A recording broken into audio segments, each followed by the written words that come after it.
What's going on, everyone? Welcome to today's video. We are going to be going over fat loss habits to keep you lean, because everyone can follow the most intense hardcore plan for a week or 2 weeks, but then they'll fall off. But habits, when you build up good habits, it almost like results happen effortlessly because you do things without even realizing it. The power of habit. So let's get into it. But before we get into it, I want to thank the sponsor of this video. You'll know who it is, Skillshare. At this stage, Skillshare are going to be sending my kids to college. So as you know, if you watch previous videos, Skillshare is an online learning community with courses on absolutely everything. This includes starting your own YouTube channel, videography, editing, content creation, the lot. I've also got a link in the description box. The first 1,000 people to click it get the first 2 months free on premium. So go ahead, click that link in the description box. It's such an amazing service. And again, thank you so much, Skillshare, for sponsoring this video. Now, what spurred me to do this video was actually a post on Instagram. If you're not following me on Instagram, at Rob Lipsett, I don't know what to say. Your life will drastically improve by seeing my ab selfies on Instagram. But what spurred me to do this post was actually I wrote a long caption going over some of the fat loss habits that I have built up over the years to stay lean. Because I often post some crazy food porn on my story and people ask, Rob, how do you eat this and not let yourself get out of shape? And so when I was writing the caption, I actually had to cut it in half because Instagram wouldn't let me write anymore. There's a certain limit on how much you can type. And it's no secret that YouTube is my favorite social media platform on all the interwebs, because this is where I can literally have a whiteboard and go into detail. So these were the points that I wrote on Instagram, but I couldn't really explain them all properly, and a lot of you guys asked me to make a video on it. So here we are, asking you shall receive, because I'm very interactive with my audience. All right, so in no particular order. Just quickly before we get to the points, I want to emphasize that you need to be in a caloric deficit to lose fat. That goes without saying. These are all just things that I do to help me sustain that deficit. Just like how you've good and bad habits with spending money, you've also good and bad habits with spending your calorie money, as I like to call it. First is step count / NEAT. And what that stands for is non-exercise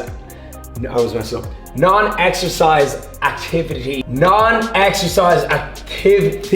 Thermogenesis? Not bad, Smith. No, I always mess up. Non-exercise activity thermogenesis. And so this just is a fancy way of saying the calories you burn without exercising. So this can be going for a walk or walking up the stairs instead of taking the lift. There's a lot of things, okay? So the reason why this is so effective is because it's like exercising without actually having to go work out. So you do it effortlessly. You don't even notice yourself doing it. So what I do is I set a notification on my FitnessPal to remind me to hit a certain step count. And my step goal per day is actually 12K per step. So it used to just be 10K, and I said, that's not enough. I want to do 12K. And I even try to do as much as possible, especially in London. Some days it's actually up to like 26K it was yesterday. It's crazy because, as you know, my car is back in Dublin, so I just walk everywhere. And that's actually been one of the best things for me to get to know the city, is I just walk or even cycle everywhere. And I'll be doing a video on what it's been like the last 6 months moving to a different country and moving to London. So yeah, let me know if you have any questions about that. But going for walks is not only great for just burning calories at a leisurely pace, doesn't stress you out, but it's also great for the mind. So if you're watching this, go for a walk, put in a podcast, maybe listen to this video and go get some steps in. So point number 2 is tracking your food intake. I always go on about how important it is to track your calories, track your macros when you're starting off. But the habit that this instills into you is that you can say this is good or bad, but you'll kind of never look at food the same way again, as it's such an eye-opener. I kind of look at food and I'm like, instead of like a lovely, delicious meal, I'm like, I see like numbers like the Terminator, okay? I see like calories, protein, fat, carbs. But doing this is going to make things so much easier for you. And what I actually recommend is that you track your calories and your macros on an app called MyFitnessPal again for, maybe 3 months, 6 months. I actually did it for years non-stop, but it's not healthy to be constantly weighing out your food and obsessed with it. Like when you go out for a family dinner, Are you gonna bring the food scales and gonna weigh your plate? No, you'd look absolutely insane doing that. Don't do that.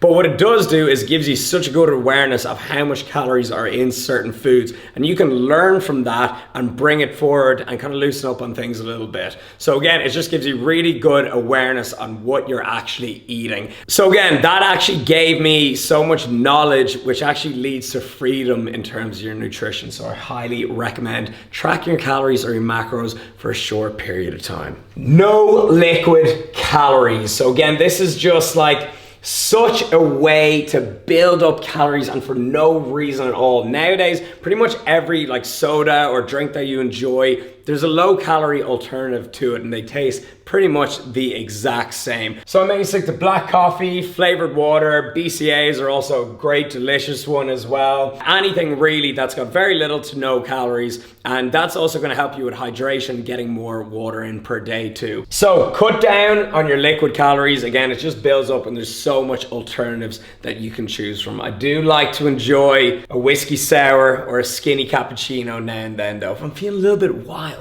Next up is focus on total daily intake, and this is where people overcomplicate things so much. If I have a huge breakfast, I'll just go easy on lunch and dinner. If I want to smash a pizza in the evening, I'll just lower my carbs and fats earlier on the day. Pretty simple. So many people think, oh, I need to stoke my metabolism, I have to eat every 2 hours, or oh, I have to, slam back carbs and fats post workouts within 15 minutes or my gains will fall off. No, when you start focusing on your total daily intake, things become a lot easier and a lot more easier to manage. Next up, we got volumize your meals. I'm not sure if I just made up that word. Is volumize in the dictionary? Who knows? But I like the sound of it. It's like a superpower. Volumize. Basically, this just means make your meals bigger, okay? So stack your plate full of veggies. If you want kind of like a visual representation of this, is think of a glass of oil, okay? Very calorie dense.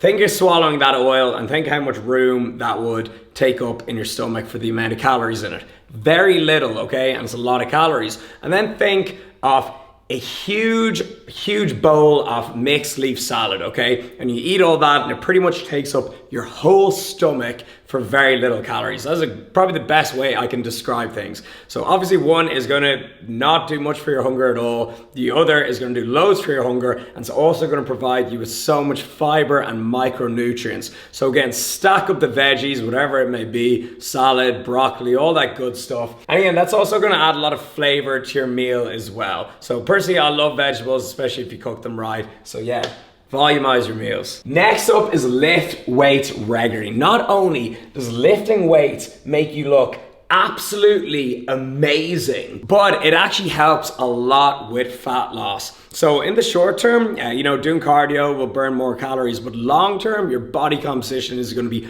far superior if you lift weights. Nutrient partitioning is a very complicated topic, but to put it in simple terms, it's basically how your body deals with nutrition and the food you put inside it. So lifting weights regularly is going to do wonders for your fat loss, make you jacked as hell, and it's got a host of health benefits. So if you watch this channel, you should be lifting weights. Next up, high protein intake. And now I've done so much videos on my own macro split, doing macros for other people, what macro split you should do or what intake you should have, and I'm always in the higher protein camp, okay? I actually eat above 1 gram per pound of body weight, which is like, a pretty high recommendation as is. But the reason I do so is because it helps me a lot with hunger. I can easily smash a huge bowl of sour strips, shout out to Max Tuning, but if you gave me a big bowl of boiled chicken breast, I'm gonna have a problem eating it all. So again, high protein intake is gonna do a lot for your satiety, and it's also great for your body composition too.